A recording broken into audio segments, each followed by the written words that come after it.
director of the Lal Bahadur Shastri National Academy of Administration, Labasna.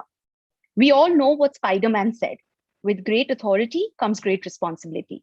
But Dr. Chopra, during his tenure as the director of Labasna, spoke about the power of Constitution of India and reminded us that with constitutional rights also come constitutional duties.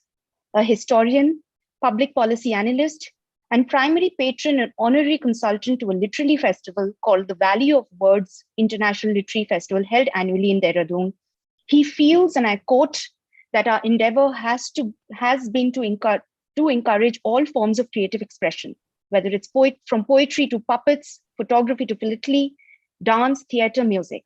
In fact, the word is not just a word, it symbolizes the evolution of humankind, unquote. From roots, R-O-U-T-E, to roots, R-O-O-T-S. From roots to roots, Dr. Chopra's understanding of the fine lines on the map of the country not only make for an interesting discussion, but leaves you in awe of the depth of knowledge that lies therein, waiting to be explored. His weekly article on the Millennium Post gives you an in-depth journey on the construct of India as he dwells into the boundaries, languages, and the history of India that is seldom taught in schools and colleges. I know for a fact that I have already started following him on his Twitter, and you all will in very soon. Sorry, I think we will be live in just in a minute, but I guess we'll just carry on. His Twitter handle for everybody is. Philip, do you want me to repeat? We are already live. Go ahead. Okay. His Twitter handle then, in that case, for all of you, is @Chopra Sanjeev. That's the best place to keep in touch with him and would engage with him post this session. Since we are here, Dr. Chopra, we would like you to also recommend us something from your bookshelf, because that is something that you keep tweeting about. So we would like to know what is it that you recommend from your bookshelf. So over to you, Dr. Chopra. Thank you so much, Yashodhara. Thank you so much. It's been a pleasure interacting with you and with Smita and with Dhruv and with Dilip and of course with Harshit.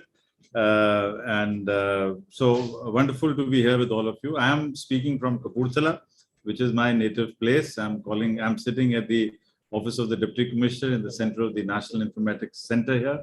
My colleague Srishti is sitting at Mussoorie, and this entire project is also being supported by the Ellen Mittal School of South Asian Studies at Harvard. So there we are. So Srishti put on the first map. So friends, the interesting thing about all of us, about any country, is that every country has a map around itself, and every map is an imagination. Every map is also an imagination. It's also an expression of what we want things to look like, right? So because there is no such thing as a physical. I mean, physically there's an area, and then you mark lines on that area, and how you construct that, how you look at the map, is exactly what we are going to be doing in the next 30-40 minutes when I'll be talking to you. You see, one of the important things about our constitution is that we start by saying that we, the people of India. So we, the people, are the ones who created this country.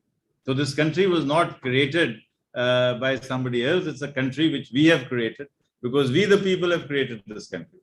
And the second point that you need to understand, that all of us need to understand, is the term India, that is Bharat. So these are two broad parameters which we got to keep in mind when we discuss a subject like this. We have created this country, and that this country, which is India, is actually Bharat. Now, when you say that India is Bharat, it takes you back to a long time. Why is India called Bharat? Why is India not called Hindustan? India could have been called Hindustan also, but why did we choose the name Bharat? It's a very interesting concept. So how long has Bharat been here? Has India been a civilizational state, or is India a nation state? Because remember that, when you say Bharat, you also link it to Mahabharat. You also link it to the times when the Mahabharat war was fought. And let me take you to the second shlok of the Bhagavad Gita, in which, when both the armies of the Pandavas and the Kauravas are arrayed against each other. So Dhritarashtra is telling Sanjay, Sanjay, tell me, which are the armies on the side of the Pandavas and which are the armies on the side of the Kauravas? And of course, in the Bhagavad Gita itself, very few references are made to the important kings and kingdoms who are on which side. But for the record, there were 28 armies on the side of the Pandavas and 51 armies on the side of the Kauravas. And there were 5 independents, and those independents included Kashmir because the king was then a minor. So this entire area that we now call Bharat or Bharatvarsha was all there, has been there since times immemorial, but under different names, under different forms. For example, while researching into the Mahabharata, I realized that Jalandhar, Kapurthala, all this area where I'm sitting right now is actually part of the Madhra Desh. That is the area from where Madri, the second wife of Pandav, came from. And the first wife, Kunti, she came from close to Varanasi, Kunti Bhoj area. That was the area.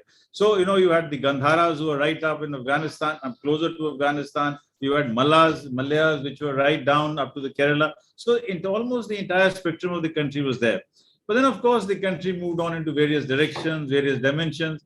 But at the time of independence, and why I have to start from 1947 is because you have to have a period date when you start.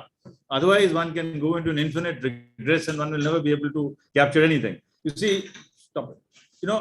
What happens now is that, please, leave it.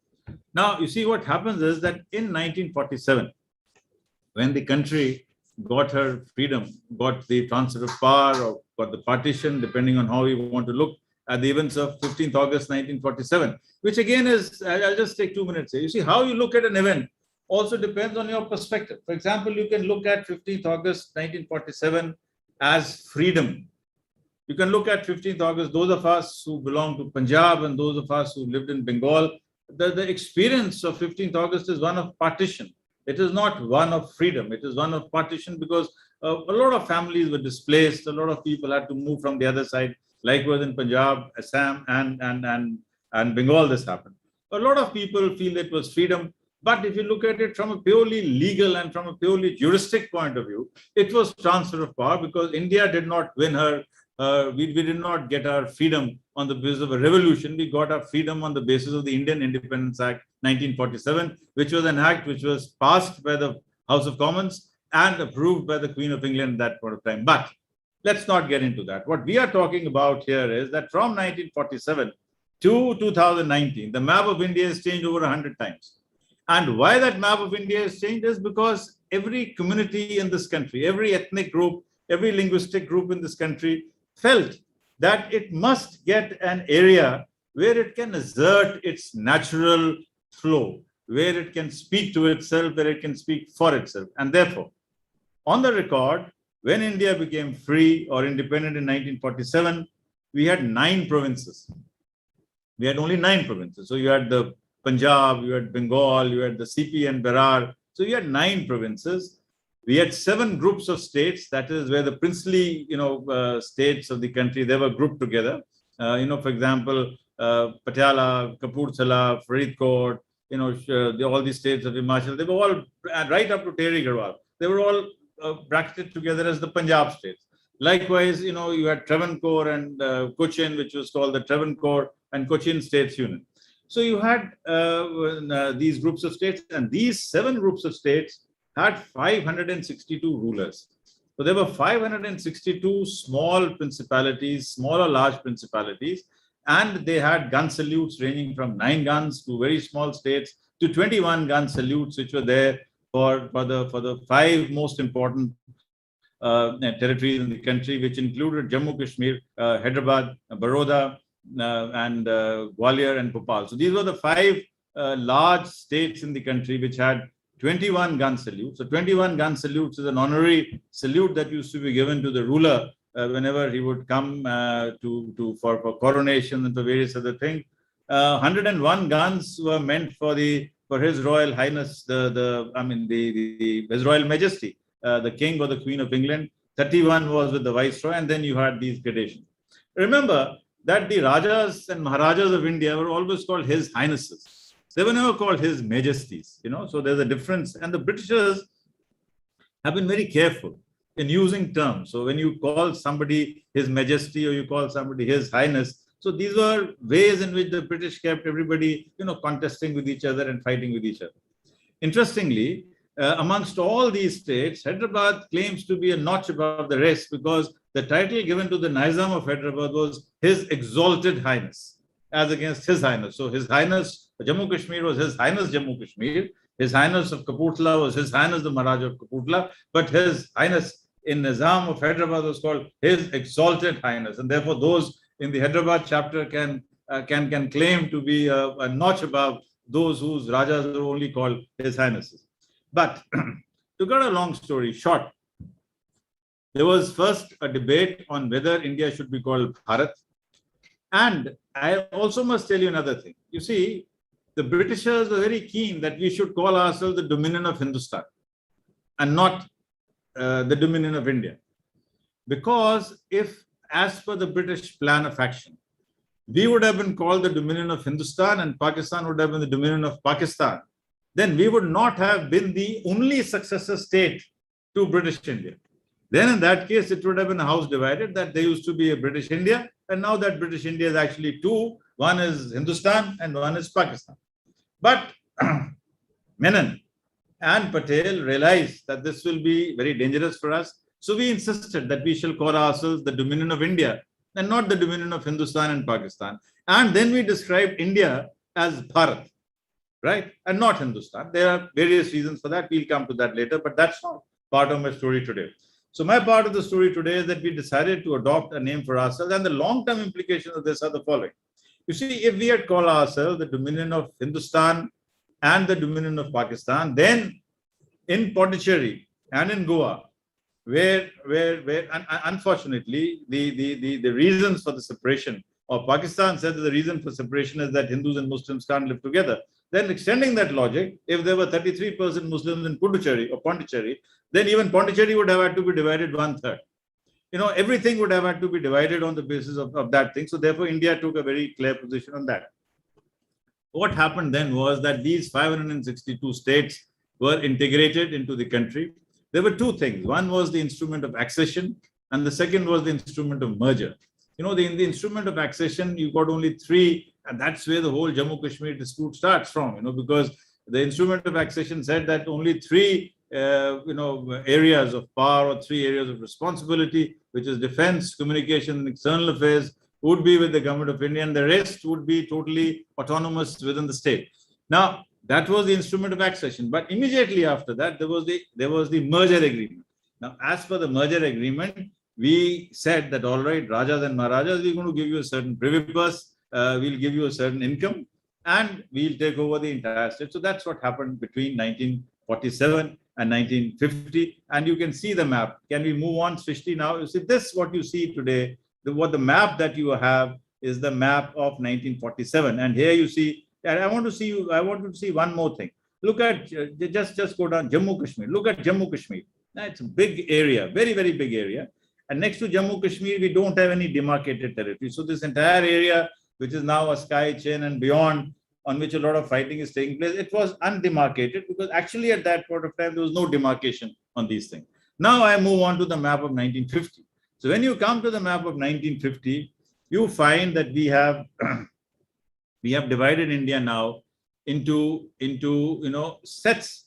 We have called India into 9 Part A states. The existing provinces were called Part A states.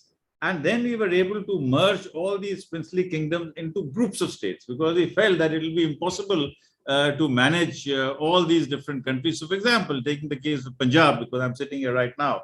So Kapurthala and Patiala and Malerkotla and all these places, they were merged together and they were called PEPSU, which is the Patiala and East Punjab States Union, right? Now, let it be there, Suhail, let it be there.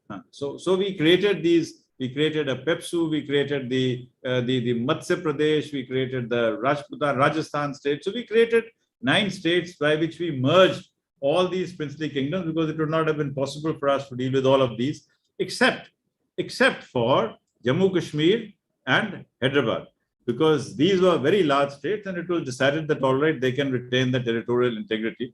And but the interesting thing is that none of the 9 provinces which was there in 1947, none of them has the same area as it was at that time. None of them has the same name. And so either there has been, from 1947 to now, there is not one territorial unit which has not had a change in name or in status or in territory, right? So, for example, Delhi's name continues to be Delhi or New Delhi, but the configuration of Delhi has changed. It used to be a chief commissioner's province. Now it is no longer a chief commissioner's province. It has moved on. I mean, even a place like Lakshadweep, which was then called the Lakshadweep, Amdivi, and Nicobar Island, Lakshadweep and Amdivi Islands, that name has also changed to Lakshadweep. So that's the essential point that you have to keep in mind. Now, what happens is that in 1950, you get 9 Part A states, which is the original states. Then you get 8 Part B states, and then you got chief commissionerates, like Ajmer was a chief commissionerate, Delhi continued to be a chief commissionerate, so this is what was happening at that point of time. Now, something which I want to share with you, and I'll take some examples. One example that I'm very fond of taking is the example of Punjab, because Punjab at that point of time stretched from Gurgaon, which is now called Gurugram, right up to Rawalpindi in up north, and Dera Ghazi Khan. Incidentally, Dera Ghazi Khan was the area of the Kekayas, from where the queen, from where Kekai came. So in another series, I'm looking at the map of India or how the different parts of the country existed during the time of the Ramayana and the Mahabharata. But that's a later stage and a later story. But what I'm trying to show you is that now here in this map of 1950, you find Tibet is right next to Jammu Kashmir. It's very clearly marked out. And you have all these states which are there. Now we move on to the map of 1952, which is incidentally the first Hindi map of India. Now in the first Hindi map of India, what do you find? You find that just below, just go back to the previous slide, Sohail. One of the things which I wanted to share with you was that the Britishers never mentioned China on any of the maps published. They never used the word China. They always used the word Tibet, because the Britishers always felt that the borders of India are with Tibet and not with China. So in a way, the British government of India, incidentally, the British government of India was also an independent member of the League of Nations. So while India was technically under the Queen of England, the government of India was independent of the, in a way, slightly independent. It had its own foreign policy. Sometimes the foreign policy would also clash with Whitehall. But be that as it may, the point to note is that Tibet was the border of India. We never recognized China as the map of India. But in 1952, when the first Hindi map came up, just move on, Suhail. In the first Hindi map of India, you find the word Chin. You'll find the word Chin written. You see, up there, you find the word Chin, C-H-F, Chin. Chin in China is written there. Now, this, I think, was one of the biggest strategic blunders that we could have made. I mean, I'm not blaming anybody because, it's very easy to say that this happened and that. But I must tell you some interesting things about both Tibet and China. So, which will also show that we are not completely at fault. You see, interestingly, Tibet did not agree to recognize India, because Tibet said that we shall recognize you only if you show Darjeeling, Kalimpong, and Sikkim as a part of Tibet, because they believed that Tibet and Kalimpong and Sikkim are part of Tibet and not part of India. So they did not recognize us. Meanwhile, China was backing us, and therefore, I think under those pressures, whatever, we recognized, we downplayed Tibet and we upgraded China. We never thought that that is how China will pan up later. But in this map, you find, as you go up, thoda upar dikhaiye Suhail, just move up this map. In this map, you find that Rajasthan has already come about as by integrating, all these areas in Rajasthan, which was earlier called the Madhya Pradesh, but sometimes it was called Rajputana, but then it became this. You find that Saurashtra is still independent. So all these things, you find this, but you find that there is a Vindhya Pradesh that's come up. You find Uttar Pradesh has come up. Incidentally, the name of Uttar Pradesh was changed from United Provinces to Uttar Pradesh. So roughly speaking, the first Hindi map of India gives you the contour. And the first Hindi map of India is quite different from the map that you saw in 1950 and the map that you saw in 1947. So this is how these changes are now getting reflected on the Hindi map of India. Right. Then what happens is that, you see, at the time of independence and before independence also, the Congress party from 1920s had been saying that language should be the basis of organization of provinces. And in 1920s, the Congress set up the provinces. The Congress units were not set up on the basis of the British administrative boundaries, but were set up on the basis of what they felt was the linguistic boundaries. Therefore, the Andhra Circle came up, the Sindh Circle came up, so various circles of the Congress, they came up on the basis of language.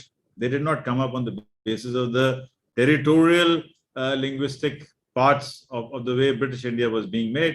And in fact, when the Simon Commission came to India, this whole issue about the linguistic reorganization of states came in. In fact, when Curzon divided Bengal in 1905, at that time, the entire movement of getting Bengal together was because they felt that we speak the same language. And therefore, linguistic assertion, linguistic identity has always played a very important role. And remember that linguistic identity does not cross or does not go against nationalism, because we've had multiple languages and multiple ways of looking at reality from times immemorial. And therefore, if different parts of the country want to believe in different languages, it does not hurt India at all. In fact, it is the strength of the country. In fact, the Indian currency note is a walking, talking encyclopedia by itself. I mean, any 500 rupee note or 100 rupee note has all Indian languages represented there, right? And yesterday, the NIF launched a translation fellowship with 9 languages, and immediately there was an outpour that why is Konkani not included, why is Nepali not included, which also shows that people are very conscious and very aware and very proud of the languages which they have. And it's a good thing. Now, what happened was that after the partition of the country in 1947, we were a bit wary about reorganizing the states again. And contrary to what the promises of the Congress had been, we were a bit reluctant to reorganize the state on linguistic lines. Now here, the 4 people in the country who are totally clued in, and in fact, if you look at it, Nehru's thoughts, Gandhiji's thoughts, Ambedkar's thoughts, and Patel's thoughts on a variety of subjects was common. On many subjects, they did not agree.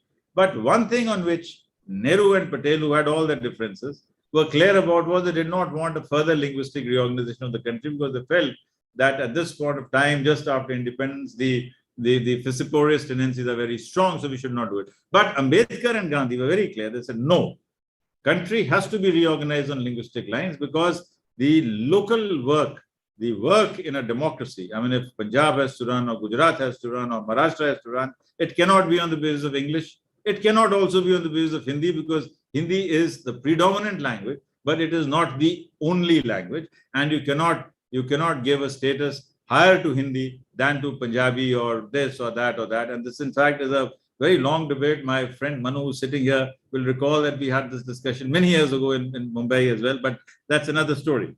Okay. So what happened was that, you see, we decided to appoint, whenever there's a problem in our country or anywhere, we appoint a committee, we appoint a commission, we appoint a judicial commission. So we upgrade the level of the commission. So a commission was appointed. It was called the Dar Commission. We didn't want to accept it, so we set up the JVP committee. But the route is that we said we won't reorganize the country. But in 1952, 2 people in Telugu region, in the what is Andhra Pradesh, they sat on fast unto death. So the first one was slightly more amenable person. So Sitaram Shastri. So Vinova Bhave told him, come on, I mean, let's give up the fast. We'll look into it. Sooner or later, we'll do it. So he agreed. So it didn't matter. But Potti Sri Ramalu, he decided to go on fast unto death.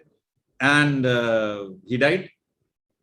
Now, when he died, all hell broke loose in Andhra. All hell broke loose in Andhra. And there was such violence that within 3 days of his death, Nehru had to backtrack and said, all right, I am going to give you Andhra state.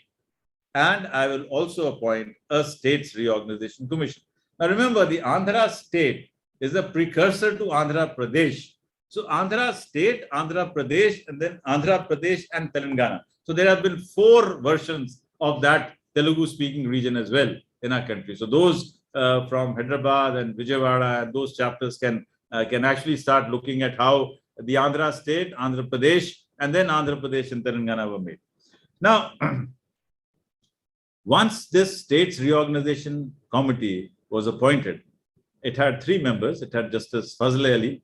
It had Mr. K.M. Panikkar, who had been our ambassador to China and is a great maritime historian. And the third was a person called Hidaynath Kunzru. Now, I'll first talk a little bit about all these three, more essentially about H.N. Kunzru, because H.N. Kunzru was one of the founders of the Indian Council of World Affairs. But more than that, he is the only person in the country who refused the Bharat Ratna. The only person in the country who refused the Bharat Ratna because he said that I oppose the Bharat Ratna concept and the Padma Bhushan concept in the Constituent Assembly. After I've opposed it, how can I accept this honor? So, great man. I mean, such people also exist and in living memory because we hardly find anybody refusing any award from anywhere. So, he was a person who said, no, I said that it's not a proper thing to have Padma awards and Bharat Ratna award because this will only lead to greater politics. So, I don't accept it. So, he didn't accept it. Incidentally, there are three reports in our country which have been read extensively, and very extensively. This SRC report, the Shah Commission of Inquiry, and the Mandal Commission report. So all these three reports have also made a fundamental change in the way we've looked at our country.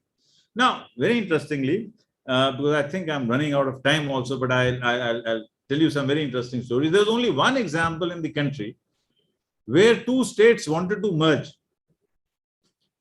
And this was Bengal and Bihar. So Bengal under the leadership of Dr. B.C. Roy and Bihar under the leadership of S.K. Sinha felt that they should actually merge, that the two states should merge. And the reason for that is that there was a Congress convention in Amritsar in 1953. And B.C. Roy saw the way the Punjabi refugees from Pakistan have been rehabilitated in Punjab. And he found that in 5 years' time, the Punjabi refugees have integrated so well with the society.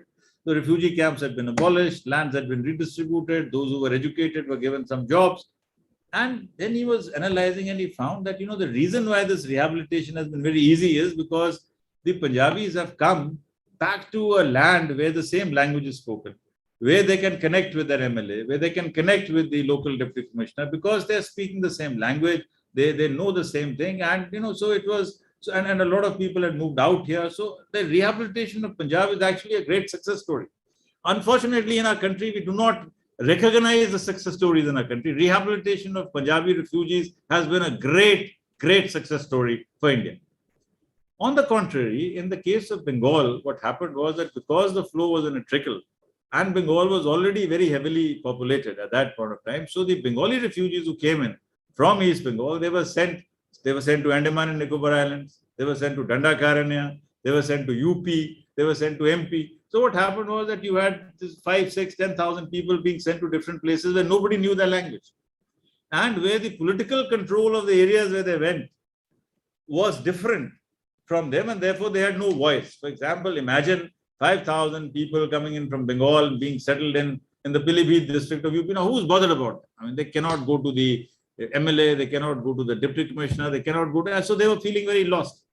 And that is the time when B.C. Roy felt that, why don't Bengal and Bihar join hands so that the rehabilitation of the East Bengal refugees can take place in the area which is now Jharkhand, but at that point of time was part of the larger Bihar. So they also felt that, that will become a very large state, a very powerful state. And there was a lot of, support for this movement in the English press. And Nehru was very welcoming of the idea, but the Communist Party of India and the regional press was totally opposed to this. And after some time, even the UP Congress decided to oppose it because the UP Congress felt that here will be an entity which will be more powerful than UP itself. And remember that UP has always dominated the politics of this country. And even now, that is the point. So because of all these things, this Roy Sinha proposal did not come through. But if the Roy Sinha proposal would have come through, then a state can have two languages, that a state can have more than one language and both languages will be treated at par. That principle could have been established. But unfortunately, or fortunately, I don't know whether because we can never really judge what history will lead to, will happen. So in 1956, these states, let's move on. 1956, Suhail. So in 1956, we had the new map of India, which was, we got all the states as we have them today.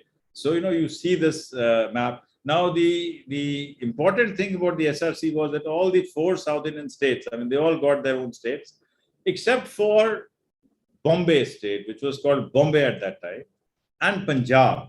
These were the only two bilingual states that were left at that point of time. Otherwise, all the states in the country had one language. All the states in the country had primarily one language. Of course, you can say that all right in Bengal, there's a little bit of Darjeeling also. So, but those are minor factlets of history. The larger meta narrative is that every state started getting its own region and its own territory. So the only two states that were left which were bilingual were Maharashtra, Bombay, and Punjab.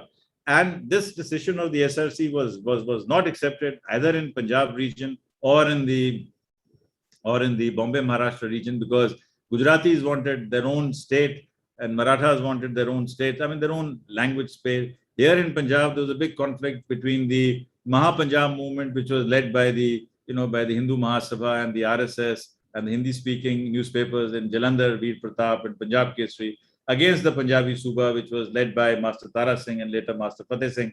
And so that was another agitation that was happening here. Himachal did not want to be part of Punjab. Haryana wanted its own out. So these were the fault lines at that point of time. So it took another 10 years for us to reorganize all this. But the important thing is that the dialogue, the contest between people who wanted a new state and those who wanted a larger state, that dialogue always continued. On the contrary, what was happening in Pakistan? In Pakistan, what happened was, and I like to bring this analogy, that in Pakistan, the first problem started when Jinnah went to the University of Dhaka as early as 1948, gave a speech in English and said that Urdu will be the language of Pakistan. The Urdu will be the only language of Pakistan. Now, this sort of a thing could not have happened in our country. It could not have happened. So there was a bloodshed. I mean, there was a violence there. And incidentally, the 21st of February, when students of Dhaka University were fired at for demanding Bengali as national language of Pakistan, is now recognized as the International Mother Language Day. That's the day the UN has recognized.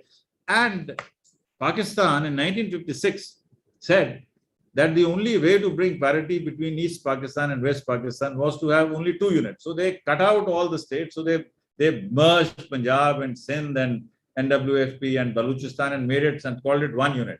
So when they Pakistan had two units, and unit one, which was one unit, that is East Pakistan and West Pakistan.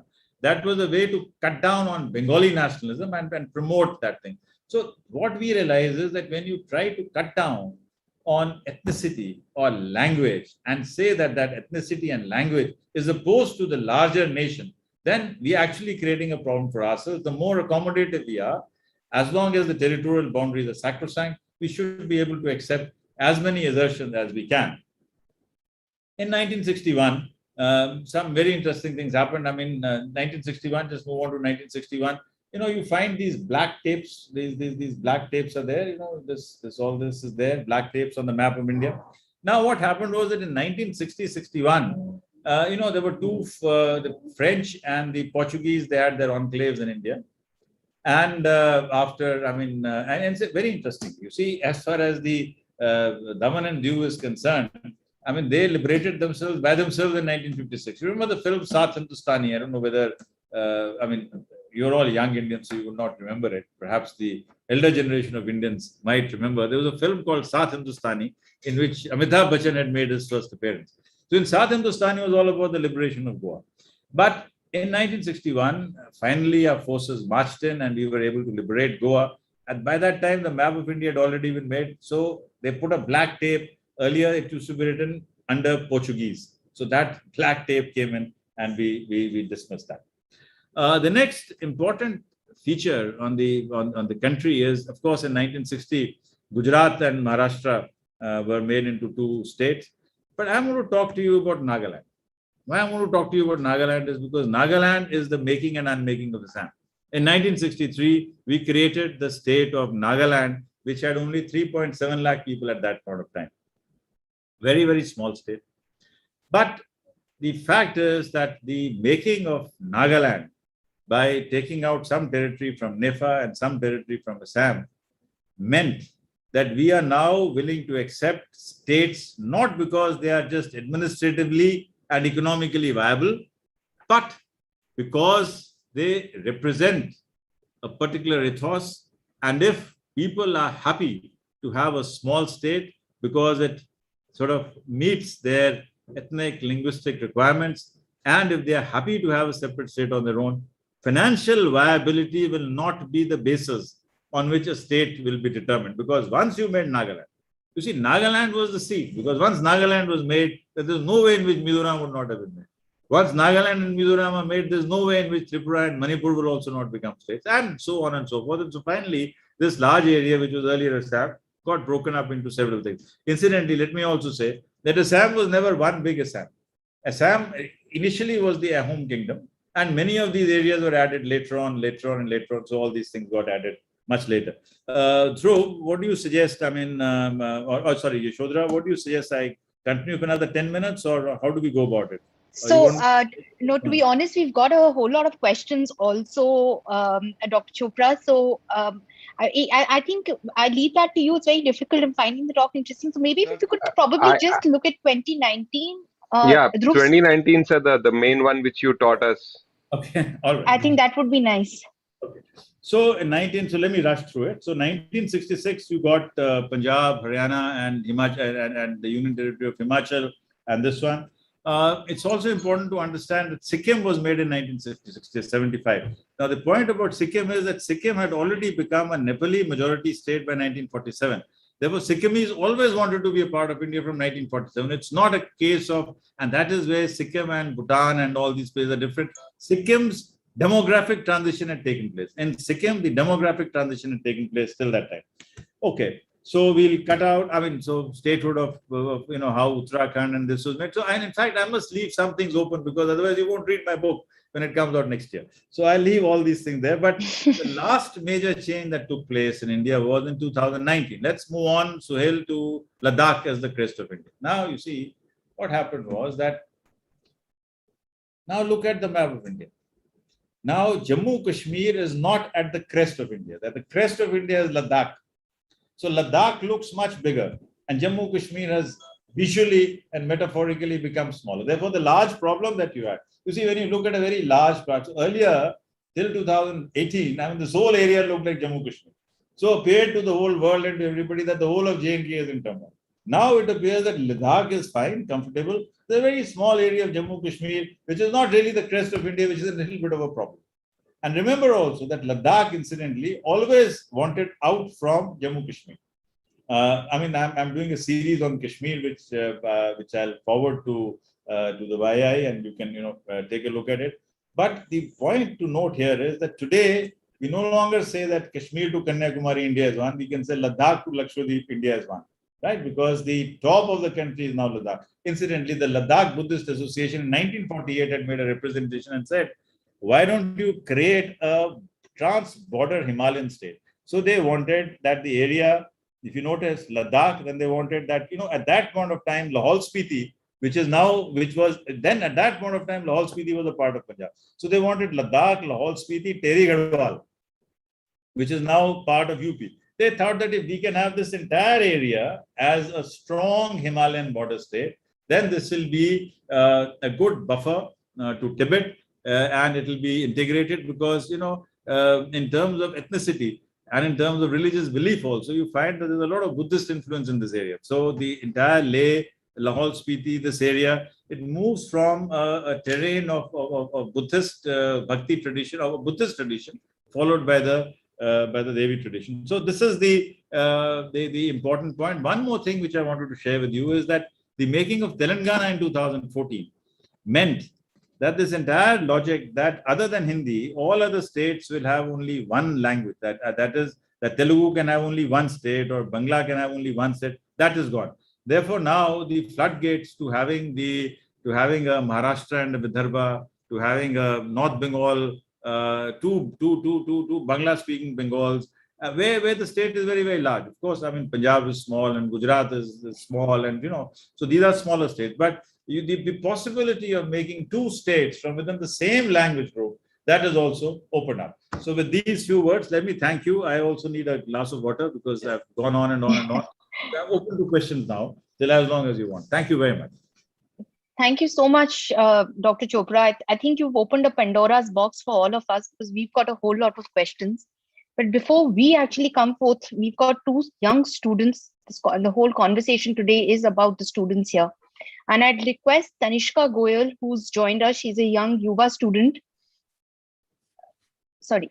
Yes, ma'am. Tanishka, please, can you please put forth your question to Dr. Chopra? Yes. Good morning, everyone. I am Tanishka Goyal, and currently I am pursuing BTech in Computer Science from Purnima University. It is a great honor for me to be able to present these questions to you, sir.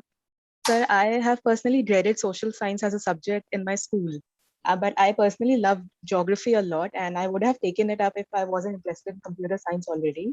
So what I have noticed in today's generation is that we aren't really looking forward to pursuing cartography and its related fields. Therefore, sir, my question is that what ways do you suggest to make people more interested in this field of study?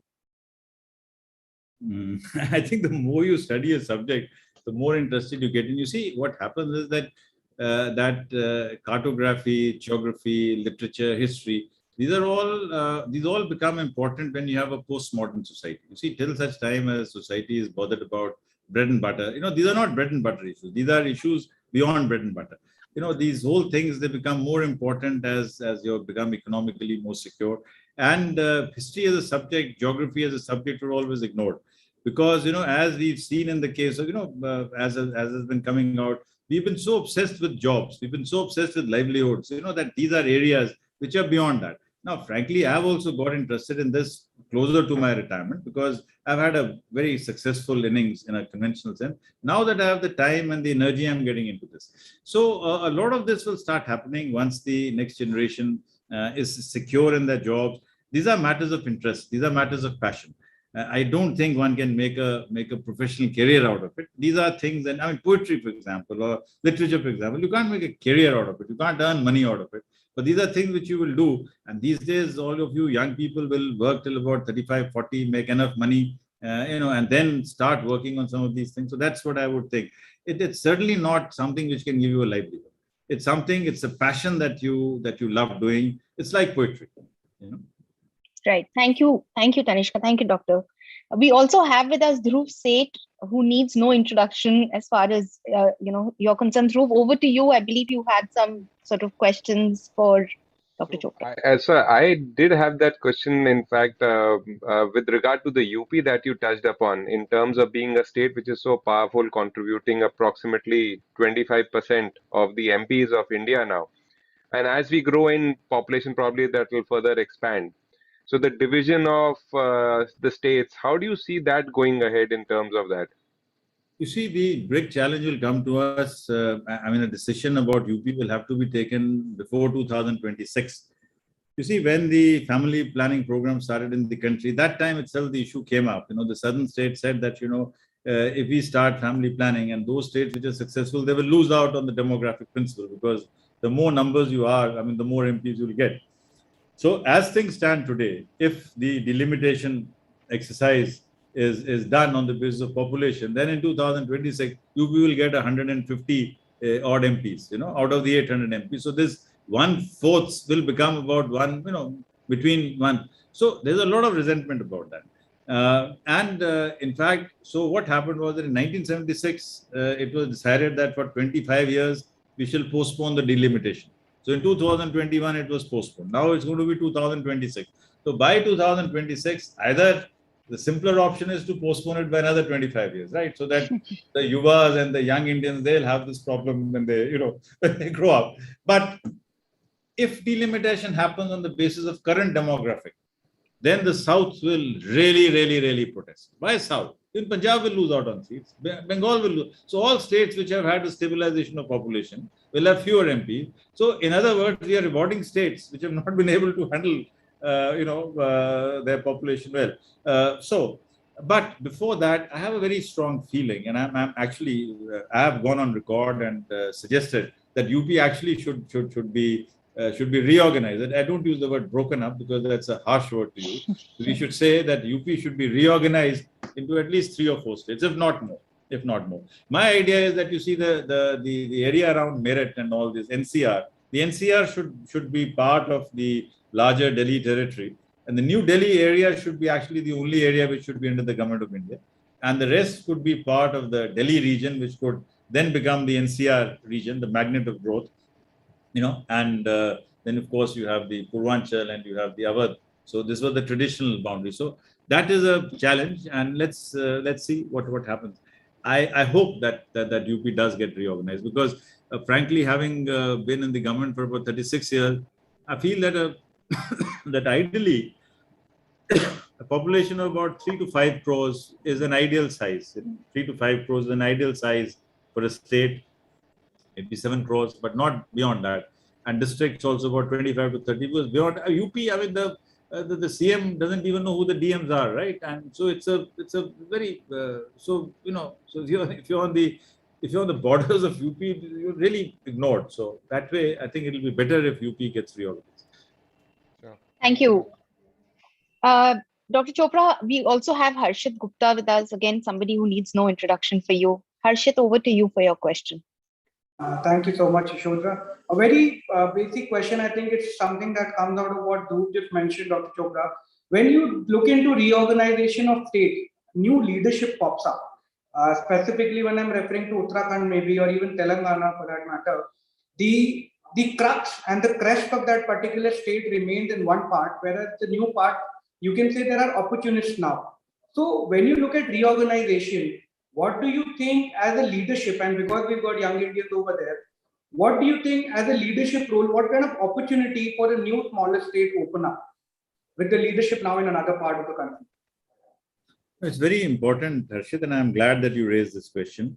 You raised this point. You see, I would give a different twist to the word opportunist. What is an opportunist? An opportunist is a person. You can look at opportunist in a negative sense. You can look at opportunist in a positive sense, right? So I think that every political stage offers up many possibilities. Every political stage, and I think that the connect of the people in a smaller state is much more in the sense that in Uttarakhand, for example, everybody knows almost everybody. So so it's very difficult to sort of hoodwink people for a longer period. So I think I think there's an ideal size, and I think a new state opens up many new opportunities. For example, take the case of Uttarakhand itself. Uttarakhand had 19 MLAs when we were part of UP. Now we have 70, right? So 70 MLAs would mean that there would be at least 300 contestants for those positions, which means that 300 young people can actually hope to aspire for this thing. And I think young people must actively engage in politics, because if young people do not engage in politics, do not participate in this, then we are sort of leaving the field open.